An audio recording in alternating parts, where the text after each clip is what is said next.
Hello everyone, welcome to Pathak classes and today we are going to continue our third lecture on differential equations. इससे पहले के last lecture में हमने क्या पढ़ा था, एग्जैक्ट और non exact differential equations revision कराया था। आज हम रिवीजन कराने वाले हैं आपका एक नया टॉपिक जिसका नाम है linear differential equation with constant coefficient. इसके बाद एक और लेक्चर होने वाला है जिसमें हम पढ़ेंगे linear differential equation with variable coefficient, उसको हम कॉची-एयलर डिफरेंशियल इक्वेशन भी बोलते हैं और उसको होमोजीनियस डिफरेंशियल इक्वेशन के नाम से भी जाना जाता है। और फिर उसका एक और नाम होता है reducible to linear differential equation with constant coefficient. ठीक है, तो टोटल 4 नेम होते हैं, वो हम अपना नेक्स्ट टॉपिक पढ़ेंगे अपने नेक्स्ट लेक्चर में। उसके बाद हम अपना जो मेन टॉपिक है BSc second year 4th semester में उसको हम स्टार्ट करेंगे। ठीक है, तो आज के इस वीडियो में हम आपको सबसे पहले तो बताएंगे किसी भी डिफरेंशियल इक्वेशन को आप कैसे बोलेंगे, ये लीनियर है या फिर नहीं है। ठीक है, तो आप लीनियर डिफरेंशियल इक्वेशन को कैसे पहचानते हैं सबसे पहले हम वो देखेंगे। उसके बाद आज का टॉपिक हम यहाँ पर कंटिन्यू करेंगे। ठीक है, तो लीनियर इक्वेशन देखिए, सबसे पहले डिफरेंशियल इक्वेशन हमारे पास दो टाइप की होती हैं। पहली हमारी होती है एक LDE। ठीक है, LDE का मतलब लीनियर डिफरेंशियल इक्वेशन, और दूसरी होती है नॉन लीनियर डिफरेंशियल इक्वेशन। ठीक है, non linear differential equation.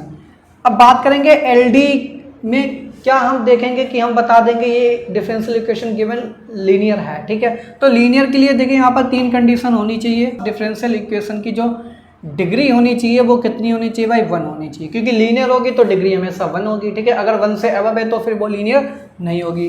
Second condition क्या होना चाहिए, नो मल्टीप्लिकेशन। ठीक है, no multiplication of Y with Y. ठीक है, यानी कि बाई और बाई का मल्टीप्लिकेशन नहीं होना चाहिए। सेकंड कंडीशन, इसको हम बोलते हैं बाई इंटू बाई, इस टाइप का टर्म नहीं होना चाहिए डिफरेंशियल इक्वेशन में। थर्ड कंडीशन क्या होनी चाहिए, no multiplication of Y with derivative. ठीक है, यानी कि बाई इंटू डेरिवेटिव वाला टर्म भी हमारे पास नहीं दिखना चाहिए डिफरेंशियल इक्वेशन में, तब उस केस में हमारी कैसी होगी, लीनियर होगी। नंबर 4 एक लास्ट कंडीशन होती है यहाँ पर, no multiplication of derivative with derivative, यानी कि डेरिवेटिव इंटू डेरिवेटिव वाली टर्म भी हमको डिफरेंशियल इक्वेशन में नहीं दिखनी चाहिए। ठीक है, तो ये 4 कंडीशन सेटिस्फाई करनी चाहिए, तभी उस केस में डिफरेंशियल इक्वेशन लीनियर होगी, अदरवाइज नहीं होगी। तो नॉन लीनियर क्या होगी, non linear which is not linear, जो लीनियर नहीं है वो क्या हो जाएगी, नॉन लीनियर डिफरेंशियल इक्वेशन हो जाएगी। ठीक है, तो इसमें देखिए बात करेंगे क्या करना चाहिए। देखिए इसमें आपको बाई इंटू बाई वाली टर्म्स दिख जाएंगी। ठीक है, फिर आपको second by into derivative term भी दिख जाएगा, सपोज दैट dy/dx, इस टाइप से आपको टर्म दिख जाएंगी। थर्ड केस में आपको यहाँ पर डेरिवेटिव इंटू डेरिवेटिव टर्म भी दिख जाएंगी, dy/dx इंटू dy/dx, इस टाइप से भी आपको यहाँ पर टर्म्स दिख जाएंगी। ठीक है, तो ये 3 टर्म्स आपको दिखेंगी तो बोल देंगे नॉन लीनियर है। अगर ये तीनों टर्म्स नहीं दिख रही हैं प्लस डिग्री 1 है तो आप बोल देंगे लीनियर डिफरेंशियल इक्वेशन है। तो ये आइडेंटिफाई करने का यहाँ पर मेथड होता है। देखिए कुछ एग्जांपल्स हम आपको लेकर के बता रहे हैं। सपोज दैट हमने एक पहला एग्जांपल लिया यहाँ पर, Y double dash plus 2 Y dash plus e की power Y is equal to 0। ठीक है, ये एक डिफरेंशियल इक्वेशन लिखी है। अब ये लीनियर है या नहीं है, सबसे पहले हम इसका डिग्री चेक करेंगे। तो अगर हम डिग्री की बात करेंगे तो डिग्री देखिए सेकंड ऑर्डर है और सेकंड ऑर्डर की हाईएस्ट डिग्री 1 है, यानी कि ये डिग्री तो 1 हो गई। अब इसके बाद हम चेक करेंगे टर्म्स तो नहीं आ रहे कहीं पर, डेरिवेटिव इंटू डेरिवेटिव। देखिए यहाँ पर d2/dx लिखा, यानी कि डेरिवेटिव की सिंगल टर्म आ रही, इसके साथ कुछ भी मल्टीप्लाई में नहीं। इसमें देखेंगे तो बाई डैश के साथ ये भी डेरिवेटिव का टर्म, लेकिन इसके साथ कांस्टेंट है, तो यहाँ पे भी कोई यहाँ पर अंतर डिफरेंस नहीं आने वाला। लेकिन जब हम e की पावर बाई देखेंगे तो e की पावर बाई का एक्सपेंशन करेंगे तो वहाँ से आपको क्या मिलेगा, 1 plus by square upon 2 dot dot ऐसा चलते चले जाएंगे। तो वहाँ पर आप देखेंगे बाई का e की पावर बाई के एक्सपेंशन में बाई इंटू बाई वाली टर्म्स वहाँ पर आ रही हैं। तब उस केस में बाई इंटू बाई अगर आ रहा है तो ये कैसी हो जाएगी, नॉन लीनियर हो जाएगी। यानी कि ये जो गिवन डिफरेंशियल इक्वेशन है ये हमारे पास नॉन लीनियर है। कैसी है ये, हमारे पास नॉन लीनियर डिफरेंशियल इक्वेशन है। एक और यहाँ पर एग्जांपल ले लीजिए। सपोज दैट आपने लिखा Y dash Y double dash plus Y 2 dash Y triple dash plus Y is equal to 0। ये हमारे पास एक डिफरेंशियल इक्वेशन है। अब यहाँ पर देखिए डेरिवेटिव इंटू डेरिवेटिव वाले टर्म आ रहे हैं। ठीक है, यहाँ पर देखिए हमारे पास एक फर्स्ट ऑर्डर है, ये सेकंड ऑर्डर, दोनों डेरिवेटिव के टर्म मल्टीप्लिकेशन में है। और जब भी डेरिवेटिव इनटू डेरिवेटिव आता है तब उस केस में ये कैसी हो जाती है, नॉन लीनियर, यानी कि ये भी नॉन लीनियर डिफरेंशियल इक्वेशन हो गई हमारे पास। कैसी हो गई, नॉन लीनियर डिफरेंशियल इक्वेशन हो गई है। ठीक है, थर्ड एग्जाम्पल आपको हम लेकर के बता रहे हैं। थर्ड एग्जाम्पल में सपोज दैट आपने लिखा by into by dash plus by double dash plus by triple dash, ठीक है, इज इक्वल टू 0। अब यहाँ पर देखिए बाई इंटू बाई डैश यानी कि बाई इंटू डेरिवेटिव वाला टर्म आ रहा है, तब भी इस केस में ये हमारी क्या हो जाएगी, नॉन लीनियर हो जाएगी। ठीक है, तो ये भी नॉन लीनियर डिफरेंशियल इक्वेशन हो गई। ठीक है, एक एग्जांपल और आपको हम यहाँ पर लिख के बता रहे हैं। आपने लिखा Y double dash plus 2 Y dash plus 3y is equal to 0। ठीक है, अब इस डिफरेंशियल इक्वेशन में देखिए डिग्री सबसे पहले चेक करेंगे तो हाईएस्ट ऑर्डर 2 है और 2 की पावर यहाँ पर बने, यानी कि डिग्री तो 1 हो गई। यहाँ पर हमारे पास डिग्री क्या हो गई, 1 हो गई। ठीक है, फिर इसके बाद यहाँ पर देखिए कोई भी टर्म ऐसी नहीं आ रही जहाँ पर बाई इंटू बाई मिले, जहाँ पर बाई इंटू बाई डेरिवेटिव मिले, जहाँ पर डेरिवेटिव इंटू डेरिवेटिव, यानी कि 3 टर्म है, तीनों टर्म में हमारे पास कोई भी इस टाइप की टर्म नहीं दिख रही, यानी कि ये कैसी हो जाएगी, ये हमारे पास LDE हो जाएगी, लीनियर डिफरेंशियल इक्वेशन हो जाएगी। ठीक है, विद कांस्टेंट कोफिशिएंट। तो यहाँ पर डेरिवेटिव्स के टर्म देखिए कोफिशिएंट क्या है, 2 है, यहाँ पर 1 है, यहाँ पर 3 है, तो कांस्टेंट है, तो इसको बोलेंगे linear differential equation with constant coefficient. और यही आज का हमारा टॉपिक रहने वाला है। ठीक है, तो देखिए यहाँ पर हम लिखेंगे जनरल फॉर्म क्या होती है linear differential equation with constant coefficient की। ठीक है, जनरल फॉर्म। ठीक है, तो जनरल फॉर्म देखिए क्या होती है, यहाँ पर होता है nth डिग्री डेरिवेटिव हुआ स्टार्टिंग में dn over y over dxn, ठीक है, plus a1 dn minus 1 by over dxn minus 1, फिर यहाँ पे होगा a2 dn minus 2 by over dxn minus 2 plus dot dot dot. देखिए a2 था तो n माइनस 2 आया। अब इसी तरीके से हम लेंगे an माइनस 1, तो यहाँ पर क्या आएगा हमारे पास, simply d by over dx बचेगा। देखिए n माइनस 2 था तो n माइनस 2 आया। अब यहाँ पर n माइनस 1 है तो n माइनस 1 क्या होगा, simply D Y over dx बन जाएगा। फिर लास्ट में हमारे पास क्या आने वाला है, an और ये हमारे पास y बन जाएगा, is equal to q of x। Right hand side पे आपके पास फंक्शन ऑफ x मिलेगा। ठीक है, तो ये देखिए linear differential equation with constant coefficient है, वेयर जहाँ पर हमारे पास क्या है, where a1, a2, a3 dot dot dot an minus 1 an are constant. ठीक है, ये कैसे हैं, कांस्टेंट है हमारे पास, कांस्टेंट्स। ठीक है, and q is function of x, q is function of x, जो q है हमारे पास किसका फंक्शन है, फंक्शन ऑफ x है। अब ये लीनियर है, देखिए लीनियर कैसे है। सबसे पहले अगर हम बात करेंगे इसकी डिग्री, तो हाईएस्ट ऑर्डर क्या है, nth ऑर्डर है, और nth ऑर्डर की डिग्री यहाँ पर कितनी है, 1 है, यानी कि डिग्री तो 1 हो गई इस डिफरेंशियल इक्वेशन की। अब लीनियर है, लीनियर क्यों है, क्योंकि यहाँ पर कोई भी टर्म देखिए, यहाँ पर कांस्टेंट टर्म डेरिवेटिव से मल्टीप्लाई हो रही, सारे टर्म में कांस्टेंट टर्म ही मल्टीप्लिकेशन में आ रहा है, यानी कि बाई तो मल्टीप्लिकेशन में आ नहीं रहा, और केवल सिंगल टर्म डेरिवेटिव्स के, तो डेरिवेटिव इंटू डेरिवेटिव वाला भी केस यहाँ पर फेल हो जाता है। बाई इंटू बाई वाला तो होगा ही नहीं, क्योंकि बाई यहाँ पर केवल एक ही टर्म आ रही है। ठीक है, अगर यहाँ पर बाई स्क्वायर होता तब उस केस में ये लीनियर नहीं होती, लेकिन यहाँ पर केवल सिंगल बाई आ रहा है, कांस्टेंट यहाँ पर मल्टीप्लिकेशन में है, तो वो भी यहाँ पर केस फेल हो गया, यानी कि ये हमारे सारी कंडीशन को सेटिस्फाई कर रहा है, इसलिए ये लीनियर डिफरेंशियल इक्वेशन हो गई। अब इसके कोफिशिएंट कैसे हैं, डेरिवेटिव के कोफिशिएंट यहाँ पर कांस्टेंट है, इसलिए इसको बोलते हैं linear differential equation with constant coefficient. ठीक है, अब इसको सॉल्व कैसे करते हैं, तो कि इसको सॉल्व करने के लिए हमारे पास ये जो पोर्शन होता है LHS पे, ठीक है, LHS पे जो पोर्शन होता है यहाँ से हम निकालते हैं कॉम्प्लीमेंट्री फंक्शन। ठीक है, कॉम्प्लीमेंट्री फंक्शन निकालते हैं, और हमारे पास जो RHS में QX होता है यहाँ से हम निकालते हैं पार्टिकुलर इंटीग्रल PI। ठीक है, CF और PI हम निकालते हैं, उनको हम ऐड कर देंगे, यही हमारा क्या हो जाता है, सोल्यूशन हो जाता है इस इक्वेशन नंबर 1, यानी कि LD विद कांस्टेंट कोफिशिएंट का सोल्यूशन ऑफ इक्वेशन नंबर 1। यानी कि इक्वेशन नंबर 1 का अगर हम सोल्यूशन लिखेंगे तो कैसे लिखेंगे, Y is equal to complementary function plus PI। ठीक है, ये हमारे पास सोल्यूशन होता है।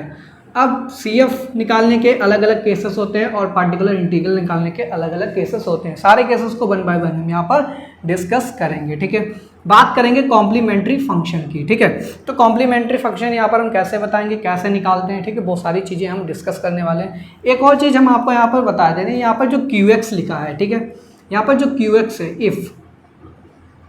If QX is equal to 0, अगर QX की वैल्यू 0 आ रही है उस केस में सोल्यूशन क्या होगा, सोल्यूशन ऑफ इक्वेशन नंबर 1। अब QX तो 0 हो गया, यानी कि पार्टिकुलर इंटीग्रल वो भी 0 हो जाएगा। वहाँ से पार्टिकुलर इंटीग्रल आप निकाल ही नहीं सकते हैं, क्योंकि पार्टिकुलर इंटीग्रल के लिए Q होना बहुत ही जरूरी है। अगर Q ही नहीं है तो आपके पास सीधे सोल्यूशन क्या आ जाएगा, y is equal to complementary function. तब उस केस में कॉम्प्लीमेंट्री फंक्शन ही हमारा क्या हो जाएगा, इस गिवन डिफरेंशियल इक्वेशन का सोल्यूशन हो जाता है। ठीक है, तो ये बात हो गई हमारे पास LD विद कांस्टेंट कोएफिशिएंट की। अब केस नंबर 1 सबसे पहले लिखेंगे फॉर CF कॉम्प्लीमेंट्री फंक्शन के लिए। ठीक है, कॉम्प्लीमेंट्री फंक्शन के लिए हम पढ़ने वाले सारे केसेस 1 बाय 1।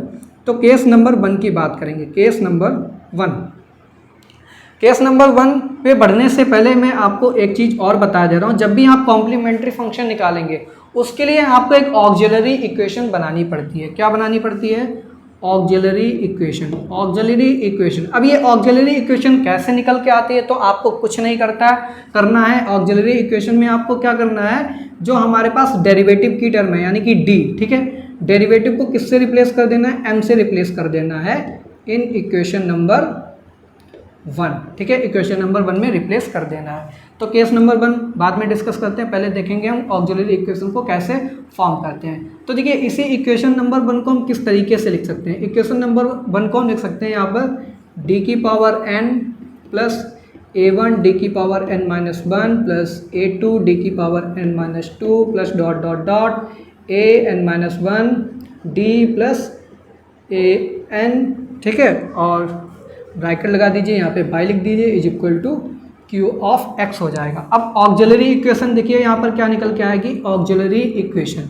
तो ऑक्सिलरी इक्वेशन D की जगह में M रिप्लेस कर देना, तो ये क्या हो जाएगा, M की power n plus a1 M की power n minus 1 plus a2 M की power n minus 2 plus dot dot dot, ये हो जाएगा n minus 1 M plus an is equal to 0। ठीक है, इज इक्वल टू 0, ये हमारे पास ऑक्सिलरी इक्वेशन निकल के आती है। फिर इसके बाद हम क्या करेंगे, बी फाइंड रूट्स, इसको बोल देंगे इक्वेशन नंबर 2। ऑक्सिलरी इक्वेशन को बोल देंगे इक्वेशन नंबर 2। यहाँ से हम निकालेंगे we find roots of equation 2। हम इस इक्वेशन के रूट्स पता करते हैं, that is values of x, values of m। ठीक है, m की वैल्यूज हम यहाँ पर फाइंड करते हैं। फिर m की वैल्यू जिस तरीके से निकल के आएंगी उसी के बेसिस पे हम कॉम्प्लीमेंट्री फंक्शन को निकालते हैं। ठीक है, तो इतना आपको समझ में आया है, आई होप। अब चलिए बढ़ते हैं, केसेस को हम डिस्कस करते हैं, कॉम्प्लीमेंट्री फंक्शन को कैसे निकालें। केस नंबर 1 की बात करते हैं। केस नंबर 1 में हम क्या देखेंगे, अगर हमारे पास if roots are real and distinct, roots हमारे पास रियल आ रहे हैं एंड डिस्टिंक्ट का मतलब अलग अलग है, मतलब कोई भी रिपीटेड रूट्स हमारे पास नहीं आ रहे हैं, उस केस में हमारा जो कॉम्प्लीमेंट्री फंक्शन होता है वो किसके इक्वल होता है, c1 e की पावर m1x हो जाएगा प्लस c2 e की पावर m2x हो जाएगा प्लस c3 e की पावर m3x हो जाएगा प्लस डॉट डॉट डॉट, इस तरीके से आप निकाल लीजिए। तो लास्ट में क्या आएगा हमारे पास, cn e की पावर mn x हो जाएगा। ठीक है, तब इस केस में कॉम्प्लीमेंट्री फंक्शन इस तरीके से डिफाइन करते हैं। फिर केस नंबर 2 की बात करेंगे। केस नंबर 2 में क्या होगा, if roots are real and identical, यानी कि रियल है और सेम है। आइडेंटिकल का मतलब सेम, अगर सेम रूट्स आ रहे हैं, सपोज दैट हमारे पास 2 रूट्स हैं, दोनों mm आ रहे हैं, तब कॉम्प्लीमेंट्री फंक्शन क्या होगा, c1 प्लस x c2। ठीक है, और ये हो जाएगा e की पावर mx। ये तो 2 रूट्स अगर इक्वल आ रहे हैं, अगर 3 रूट्स हैं और तीनों रूट्स इक्वल आ रहे हैं, तब केस क्या होगा, cf इज इक्वल टू क्या होगा, c1 plus x c2 plus x square c3। ठीक है, e की पावर mx हो जाएगा। ठीक है, तो आपने देखा अगर 2 रूट्स आ रहे थे तो c1 प्लस x c2 हो जा रहा था। ठीक है, अगर 3 रूट्स आ रहे थे, तीनों इक्वल है, तब उस केस में c1 c2 c3। ठीक है, 3 तक जाएंगे, पहले केस में x हुआ फिर x स्क्वायर हो गया। ठीक है, इसी तरीके से अगर 4 रूट्स आ रहे हैं सेम, तो 4 रूट्स के लिए क्या करेंगे, CF इज इक्वल टू यहाँ पर क्या होगा, C1 plus x C2 plus x square C3, दो आ रहे, देखिए तीन इक्वल आ रहे थे तब एक्स स्क्वायर तक हम गए। अब यहाँ पर कितने इक्वल आ रहे हैं, चार इक्वल आ रहे हैं, तब उस केस में हम क्या करेंगे, तीन तक जाएंगे, एक्स की पावर क्यूब और C4 हो जाएगा, e की पावर mx हो जाएगा। इसी तरीके से चलते चले जाइए, अगर आपके पास n रिपीटेड रूट्स आ रहे हैं, ठीक है, कितने आ रहे हैं, n टाइम्स, तो अगर n टाइम्स आ रहे हैं तब उसके लिए हम क्या करेंगे, सी एफ इजिकल टू क्या होगा, C1 plus x C2 plus x square C3 plus dot dot dot, ठीक है। अब ये कहाँ तक जाएगा, n तक जाएगा, Cn हो जाएगा हमारे पास। अब देखिए कितने टाइम से, n टाइम से, तो यहाँ पर कितने x की पावर आएगी, n-1, एक पावर कम आती है, ठीक है। ब्रैकेट के बाहर यहाँ पर क्या आ जाएगा, mx आ जाएगा। तो ये कॉम्प्लीमेंट्री फंक्शन निकालते हैं अगर रूट्स हमारे पास रियल हैं एंड आइडेंटिकल। केस नंबर 3 की बात करते हैं, केस 3 को हम डिस्कस कर लेते हैं। तो केस 3 में क्या होता है हमारे पास, इफ़ रूट्स आर कॉम्प्लेक्स, अगर हमारे पास रूट्स कॉम्प्लेक्स आ रहे हैं, that is m is equal to alpha plus minus I beta type के अगर रूट्स आ रहे हैं, तब उस केस में क्या होगा, सी एफ, तब कॉम्प्लीमेंट्री फंक्शन होता है e की पावर, ये देखिए रियल रूट, रियल पार्ट है तो e की पावर अल्फा एक्स हो जाएगा, फिर ब्रैकेट के अंदर क्या होता है, C1 कॉस बीटा एक्स हो जाएगा plus C2 sign beta x हो जाता है, ठीक है। केस नंबर 4 में क्या होगा हमारे पास, रूट्स कॉम्प्लेक्स की जगह अगर हमारे पास इरेशनल आ रहा है, if roots are irrational, irrational का मतलब होता है that is m is equal to alpha plus minus root beta type के आ रहे हैं, तब उस केस में कॉम्प्लीमेंट्री फंक्शन क्या होता है, देखिए कुछ इसी टाइप का दिखता है, e की पावर अल्फा एक्स हो जाएगा, फिर ब्रैकेट के अंदर C1 इस बार कॉस हाइपरबोलिक होगा, ठीक है। अब यहाँ पर बीटा रहता तो बीटा एक्स था, यहाँ पर रूट बीटा, तो यहाँ पर क्या होगा, root beta X plus C2 sine hyperbolic root beta X, ठीक है। तो ये तो बात हो गई जब हमारे पास इरेशनल रूट्स आ रहे हैं। केस 5 की बात कर लेते हैं। केस 5 में क्या होगा हमारे पास, अगर कॉम्प्लेक्स रूट आ रहे हैं और कैसे हैं, इक्वल हैं इस बार, if roots are complex but equal, ठीक है, कॉम्प्लेक्स आ रहे हैं लेकिन इक्वल रूट्स आ रहे हैं, तब उस केस में कॉम्प्लीमेंट्री फंक्शन क्या होता है, e की पावर अल्फा एक्स प्लस ये क्या हो जाएगा हमारे पास, C1 प्लस एक्स C2, ये हो जाएगा कॉस बीटा एक्स हो जाएगा, प्लस फिर हम क्या लिखेंगे, C3 plus x C4 sign beta X, ठीक है। तो ये केस कब बनता है, जब हमारे पास कॉम्प्लेक्स एंड इक्वल रूट्स आते हैं। हम यहाँ पर 3 क्वेश्चंस को देखने वाले हैं और तीनों क्वेश्चन में देखेंगे CF कैसे फाइंड करते हैं। तो तीनों क्वेश्चन में देखिए RHS जो है 0, यानी कि यहाँ पर Q है हमारे पास 0, ठीक है, सारे क्वेश्चंस में Q की वैल्यू 0 है, यानी कि कॉम्प्लीमेंट्री फंक्शन ही हमारा क्या हो जाएगा, सोल्यूशन हो जाएगा। तो क्वेश्चन नंबर 1 की बात करते हैं। तो सबसे पहले ऑक्सिलरी इक्वेशन निकालते हैं। तो ऑक्सिलरी इक्वेशन यहाँ पर क्या होगी, हमारे पास m रिप्लेस कर देना, तो m square minus 3m minus 4 is equal to 0 हो जाएगा, ठीक है। इसको जब आप सॉल्व करेंगे तो हमारे पास m माइनस 4 आएगा और ये आएगा m plus 1 is equal to 0। तो यहाँ से m की वैल्यू क्या आएगी, m इज इक्वल टू 4 आने वाला है और m is equal to minus 1 आने वाला। दो वैल्यू जाएँ, दोनों रियल हैं और डिस्टिंक्ट हैं, तब इस केस में कॉम्प्लीमेंट्री फंक्शन क्या होगा, C1 e की पावर m1, ठीक है, m1 क्या है हमारे पास, तो ये 4x हो जाएगा, प्लस C2 क्या है हमारे पास, e की पावर सॉरी यहाँ पर m2 क्या है, -1, तो माइनस x हो जाएगा, ठीक है। ये कॉम्प्लीमेंट्री फंक्शन हो गया और यही हमारा क्या हो गया, Y is equal to CF, यही हमारा सोल्यूशन हो जाएगा। सेकंड एग्जाम्पल की तरफ बढ़ते हैं। सेकंड एग्जाम्पल में देखिए ऑक्सिलरी इक्वेशन निकालेंगे। ऑक्सिलरी इक्वेशन निकालने के लिए हम क्या करते हैं, यहाँ पर हम d को m से रिप्लेस करते हैं, तो यहाँ पर m4 माइनस k4 हो जाएगा इज इक्वल टू 0 हो जाएगा, ठीक है। m4 और k4 को कैसे लिख सकते हैं, m स्क्वायर का whole of square minus k square का whole of square is equal to 0 हो जाएगा। a square minus b square की आइडेंटिटी लगाएंगे तो ये आएगा m square minus k square और ये हो जाएगा m square plus k square is equal to 0 हो जाएगा। यहाँ से इसको आप फिर से आइडेंटिटी लगाएंगे तो m माइनस k आएगा और m प्लस k आएगा और ये हो जाएगा m square plus k square is equal to 0, ठीक है। यहाँ से वैल्यू क्या निकल के आएंगी, m की वैल्यू k निकल के आएगी, माइनस k निकल के आएगी, प्लस माइनस i k, ठीक है। प्लस माइनस आई के यहाँ पर वैल्यू निकल के आएगी। ठीक है, तो ये हमारे पास टोटल 4 वैल्यूज निकल के आएंगे। प्लस माइनस आई को क्या लिख सकते हैं, एक तो आई के लिखेंगे और माइनस आई के। ठीक है, अब हम क्या करेंगे, कॉम्प्लीमेंट्री फंक्शन निकालेंगे। तो कॉम्प्लीमेंट्री फंक्शन क्या होगा यहाँ पर, कॉम्प्लीमेंट्री फंक्शन देखिए K1 M1 M2 यहाँ पर देखिए क्या आ रहा है, K और माइनस K, तो ये तो हमारे पास रियल एंड डिस्टिंक्ट है। तब उस केस में C1 e की power kx plus C2 e की पावर माइनस kx हो जाएगा। प्लस अब ये दो रूट्स जो आ रहे हैं हमारे पास कैसे हैं, कॉम्प्लेक्स हैं, और इनमें देखिए अल्फ़ा क्या है हमारे पास, अल्फ़ा इज इक्वल टू 0 है, क्योंकि रियल पार्ट कोई भी है नहीं, तो उस केस में e की पावर 0 बन जाएगी, तो उसको लिखने से कोई फ़ायदा नहीं। तो ये हो जाएगा C3। फिर हमारे पास क्या आता है, cos beta x, cos beta, beta क्या हमारे पास के है, तो यहाँ पर कॉस kx हो जाएगा प्लस C4 साइन kx हो जाएगा। ठीक है, तो ये कॉम्प्लीमेंट्री फंक्शन, और यही हमारा क्या हो जाएगा, y इज इक्वल टू इसका सोल्यूशन हो जाएगा कॉम्प्लीमेंट्री फंक्शन। ठीक है, चलिए डिस्कस करते हैं क्वेश्चन नंबर 3। तो क्वेश्चन नंबर 3 में सबसे पहले हम क्या निकालेंगे, ऑक्सिलरी इक्वेशन निकालेंगे। तो ऑक्सिलरी इक्वेशन हम क्या करेंगे, d को m से रिप्लेस करेंगे, तो m square plus m plus 1 is equal to 0 आएगा। यहाँ से m की वैल्यू निकालेंगे, तो m इज इक्वल टू क्या आएगा हमारे पास, -1 प्लस माइनस i√3/2। ठीक है, इसको क्या लिख सकते हैं, -1/2 प्लस माइनस i√3/2। ये किस फॉर्म में हो गया, alpha plus minus I beta form में हो गया, यानी कि ये कॉम्प्लेक्स रूट आ रहे हैं, जहाँ पर अल्फ़ा की वैल्यू क्या है, -1/2 है, बीटा की वैल्यू क्या है, √3/2 है। तब इस केस में हमारे पास कॉम्प्लीमेंट्री फंक्शन क्या निकल के आएगा, complementary function is equal to, देखिए कॉम्प्लीमेंट्री फंक्शन क्या होता है, अगर रूट्स हमारे कैसे होते हैं, कॉम्प्लेक्स, तो कॉम्प्लेक्स के केस में e की पावर अल्फ़ा एक्स, तो e की पावर अल्फ़ा एक्स, अल्फ़ा क्या है, -1/2x हो जाएगा।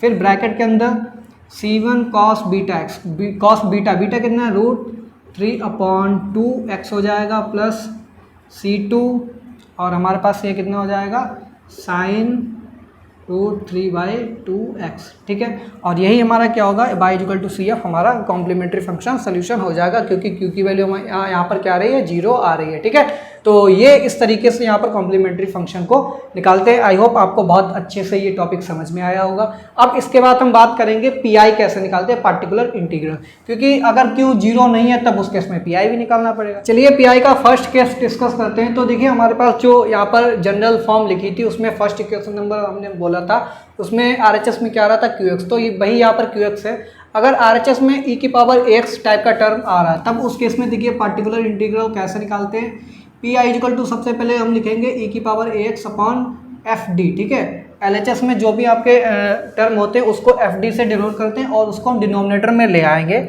e की पावर ax अपॉन fd हो जाएगा। तब इस केस में देखिए a जो है हम d की जगह रिप्लेस करते थे, तो ये क्या हो जाता है, e की पावर ax अपॉन FA हो जाता है, सॉरी। ठीक है, और जहाँ पर FA की वैल्यू 0 के इक्वल नहीं होनी चाहिए, नॉट इक्वल टू 0। अगर ये 0 के इक्वल होती है तब क्या होगा, तब देखिए पार्टिकुलर इंटीग्रल क्या होगा, particular integral is equal to e की पावर ax अपॉन FD। अगर ये देखिए FA की वैल्यू 0 हो जाए, डिनोमिनेटर पार्ट 0 हो जाए, तब उस केस में क्या करेंगे, e की पावर ax को लिख लेंगे, फिर हम बिल्कुल इसको छोड़ देंगे। ठीक है, नेगलेक्ट करके लास्ट में यहाँ पर क्या लिखेंगे, 1/f।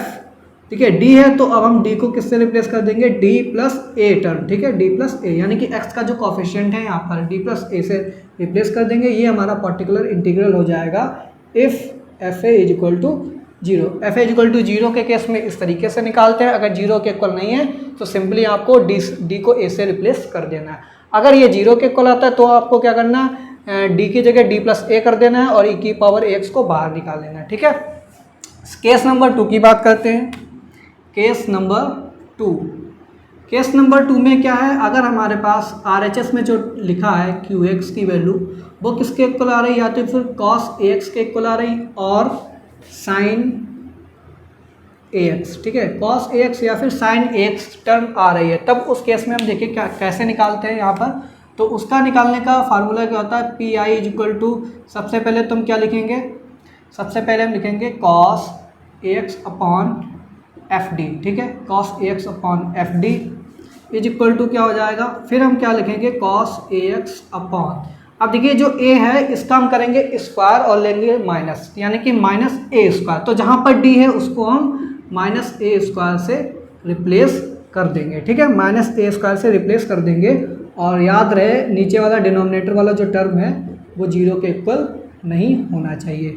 तब ये इस तरीके से पी आई निकालते हैं अगर कॉस ax है या फिर साइन ax है। अगर साइन ax हो तब भी उस केस में सेम है, ए को स्क्वायर करेंगे और माइनस से नेगेटिव लेंगे और डी को रिप्लेस कर देंगे माइनस ए स्क्वायर से, ठीक है। तो ये केस 2 होता है पी आई निकालने का। केस 3 की बात करेंगे। केस 3, सपोज दैट आपने ये माइनस ए स्क्वायर रखा और डिनोमिनेटर वाला पार्ट 0 हो गया। अगर डिनोमिनेटर वाला पार्ट 0 हो गया तब उस केस में हम कैसे निकालेंगे?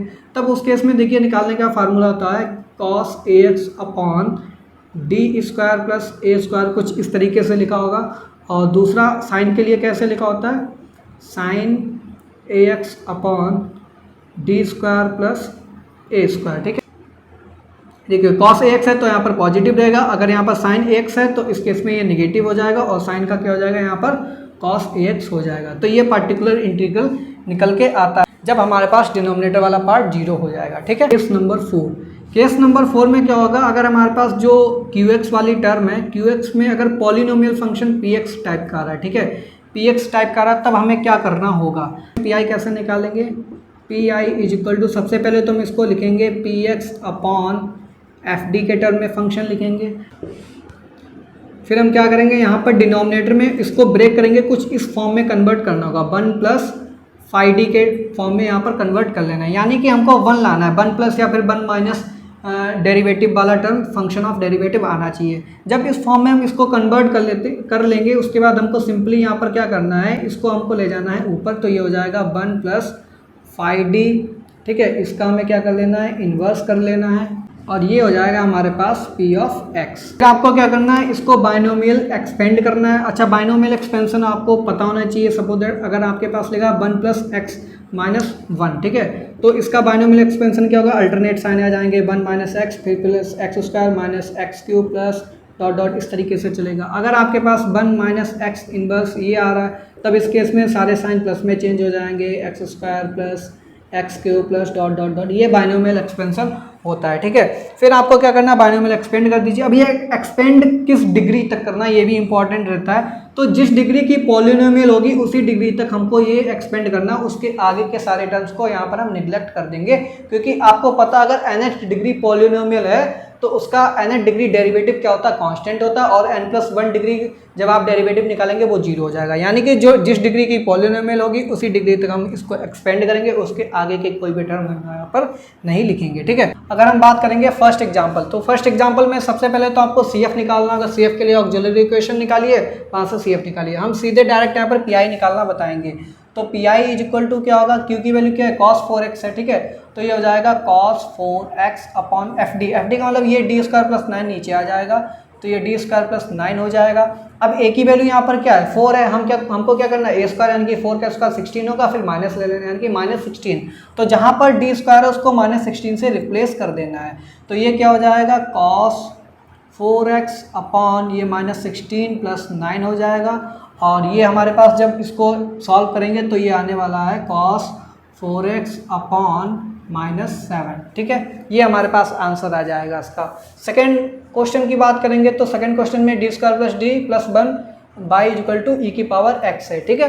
अच्छा, फर्स्ट क्वेश्चन में अगर आप सोल्यूशन निकालेंगे तो सोल्यूशन कैसे लिखेंगे? Y equal to C F plus P I. C F आपको निकालना होगा, दोनों को ऐड कर देंगे, सी एफ और पी आई में ऐड कर देंगे, सोल्यूशन आ जाएगा आपके पास, ठीक है। सेकंड की बात करते हैं। सेकंड में देखिए पी आई कैसे निकालेंगे? P I is equal to E X upon F D. F D का मतलब ये वाली टर्म आपको नीचे लिख लेनी है, D square plus D plus 1।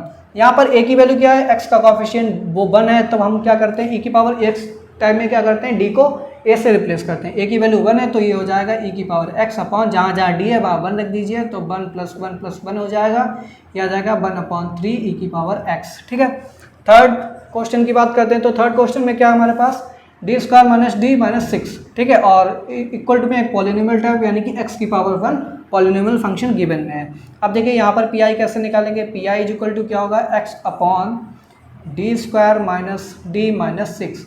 अब हमने आपको बताया 1 प्लस या 1 माइनस एफ डी टर्म में आपको कन्वर्ट करना है। उसके लिए आपको जो लोएस्ट डिग्री टर्म होती है उसको कॉमन लेना पड़ता है। लोएस्ट डिग्री टर्म हमारे पास -6 है, इसको हम कॉमन ले लेंगे, ठीक है। तो -6 को जब कॉमन लेंगे तो यहाँ पे 1 minus D square minus D upon 6 हो जाएगा। अब हमको क्या करना है? इसको ले जाना है ऊपर, ठीक है।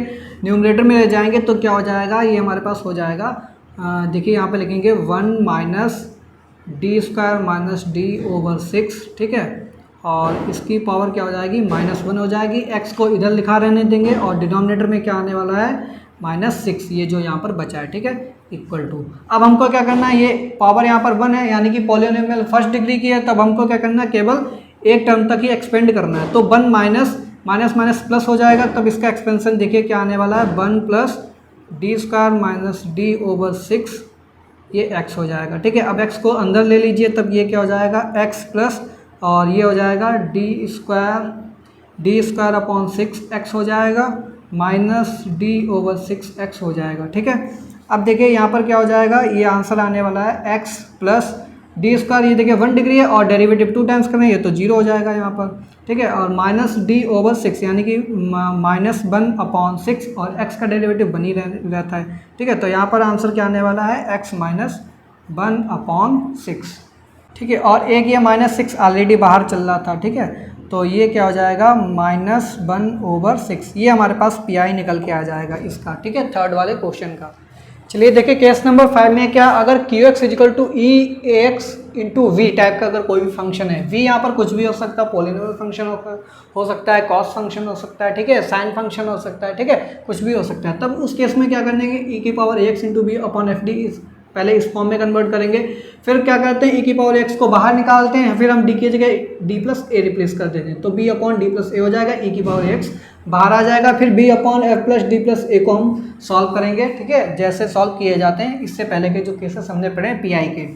केस 6 में बात करते हैं, केस 6 में क्या है, px इंटू कॉस ax या फिर साइन ax टाइप का अगर कुछ भी फंक्शन आ रहा है, तब उस केस में क्या करेंगे, देखिए अगर हम e की पावर i ax का यहाँ पर लिखें आइलर्स मेथड से, तो ये क्या हो जाएगा cos ax plus i sine ax हो जाएगा, ठीक है। हमें अगर केवल cos ax चाहिए तो ये क्या हो जाएगा, रियल पार्ट हो जाएगा, किसका हो जाएगा, रियल पार्ट ऑफ e की पावर i ax का एक्सपेंशन। वहीं पे अगर हमें केवल साइन ax चाहिए होगा तो साइन ax क्या होता है, हमारा इमेजिनरी पार्ट, तो इसको बोलते हैं इमेजिनरी पार्ट ऑफ e की पावर i ax। तो वहीं यहाँ पर लिखा है, सपोज दैट आपको pi equal to px into cos ax upon F D form में कन्वर्ट कर लेना, ठीक है।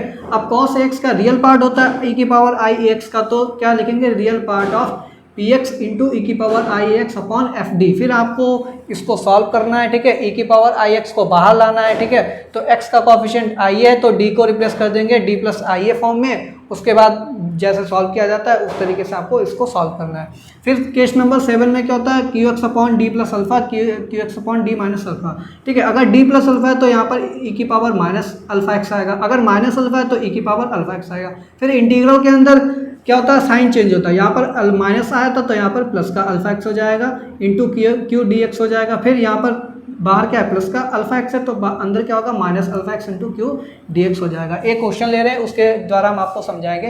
यहाँ पर लिखा है D square minus 3d plus 2 by equal to sine E की पावर माइनस ई एक्स, ठीक है। तो इसका पार्टिकुलर इंटीग्रल आपको निकालना है, तो पार्टिकुलर इंटीग्रल क्या हो जाएगा, साइन ई की पावर माइनस एक्स हो जाएगा, डिनोमिनेटर में क्या लिखेंगे, डी माइनस 2 लिखेंगे, डी माइनस 1 लिखेंगे, ठीक है। अब हम क्या करेंगे, डी माइनस 2 को एक बार ऐसे ही लिखा रहने दीजिए, इसको हम रोक लेते हैं, तो अंदर क्या बचेगा, साइन ई की power minus x upon D minus 1, ये बचा हमारे पास, ठीक है। अब हमें पता है ये किस फॉर्म में हो गया, Q upon D minus alpha form में हो गया। तब इसका इंटीग्रल कैसे निकालते हैं, देखिए डी माइनस 2 हो जाएगा, इसका देखिए सोल्यूशन कैसे होता है, ये होता है डी माइनस अल्फा अगर आया तो ई की पावर अल्फा एक्स लिखेंगे, तो ई की पावर अल्फा एक्स का मतलब क्या हो जाएगा, ई की पावर एक्स, ठीक है, ई की पावर एक्स इंटू इंटीग्रल के अंदर ई की पावर माइनस एक्स हो जाएगा इंटू ये हो जाएगा क्यू हमारे पास क्या, साइन ई माइनस एक्स है तो sign E minus X D x हो जाएगा, ठीक है। यहाँ पर आप लेट कर लेंगे ई की power minus X is equal to T put कर लेंगे, और यहाँ से क्या आ जाएगा, ई की power minus X D X, और ये माइनस आ जाएगा is equal to D T, ये माइनस साइन उधर भेज दीजिए, ये माइनस का डी टी हो जाएगा, ठीक है। तो देखिए ये हमारे पास क्या आने वाला है, डी माइनस 2 ई की पावर एक्स इंटीग्रल ऑफ ई की power minus X D X क्या हो गया, डी टी हो गया, और ये हो जाएगा हमारे पास साइन टी हो जाएगा, साइन टी डी टी, और माइनस साइन बाहर आ जाएगा यहाँ पर, ठीक है। साइन टी का इंटीग्रल आपको पता ही है क्या होता है, साइन टी का इंटीग्रल क्या होता है, माइनस कॉस टी, ठीक है, तो ये हमारे पास माइनस माइनस कैंसिल आउट हो जाएगा, तो ई की पावर एक्स कॉस टी आ जाएगा हमारे पास, ठीक है। अब ये देखिए फिर से हमारे पास किस फॉर्म में गया, अब डी माइनस टू को आप यहाँ भेज दीजिए, डी माइनस टू फिर से डी माइनस अल्फा टाइप का आ गया, डी माइनस अल्फा टाइप का आ गया, तो आपको क्या करना है, ई की पावर अल्फा एक्स, इस बार अल्फा क्या है 2 है, तो ई की पावर 2x हो जाएगा, इंटीग्रल ई की पावर माइनस 2x हो जाएगा, ठीक है, इंटू क्यू, अब इस बार क्यू क्या है, ई की पावर x कॉस टी, और टी की वैल्यू हमने क्या पुट की थी, ई की पावर माइनस एक्स, ये dx हो जाएगा, ठीक। माइनस 2x x कंबाइन होगा तब हमारे पास ये क्या आने वाला है, ई की पावर माइनस एक्स आने वाला है, ठीक है। फिर से आप ई की पावर माइनस एक्स को क्या लेंगे, टी लेंगे, ठीक है। तो आपसे आपका आंसर क्या आने वाला है, ई की power minus X D X is equal to minus T आने वाला है, ठीक है। तो देखिए इसको कैसे सॉल्व करेंगे, ई की पावर 2x हो जाएगा, इंटीग्रल ई की power minus X D X क्या होता है, minus D T, minus sine बाहर आ जाएगा, और कॉस ये हो जाएगा कॉस टी डी टी, ठीक है। अब कॉस टी का इंटीग्रल क्या होता है, साइन टी होता है, तो ये हो जाएगा माइनस ई की पावर 2x, और ये हो जाएगा साइन टी, और साइन टी की वैल्यू क्या है, ई की पावर माइनस एक्स, ठीक है। तो ये हमारे पास आंसर निकल के आ जाता है पी आई पार्टिकुलर इंटीग्रल इस डिफरेंशियल इक्वेशन के लिए। आई होप आपको आज की वीडियो में जो हमने टॉपिक समझाया है linear differential equation with constant coefficient बहुत अच्छे से समझ में आया होगा। हमने CF निकालना सीखा, हमने PI निकालना सीखा, और कुछ एग्जाम्पल्स के द्वारा भी आपको बताया CF और PI कैसे निकालते हैं, ठीक है। इसके बाद हमारा जो टॉपिक होने वाला उसमें हम पढ़ेंगे LDE विद वेरिएबल कोएफिशिएंट या फिर कॉची-ऑयलर डिफरेंशियल इक्वेशन, ठीक है। तो नेक्स्ट टॉपिक में मिलते हैं, तब तक के लिए thanks for watching, have a good day.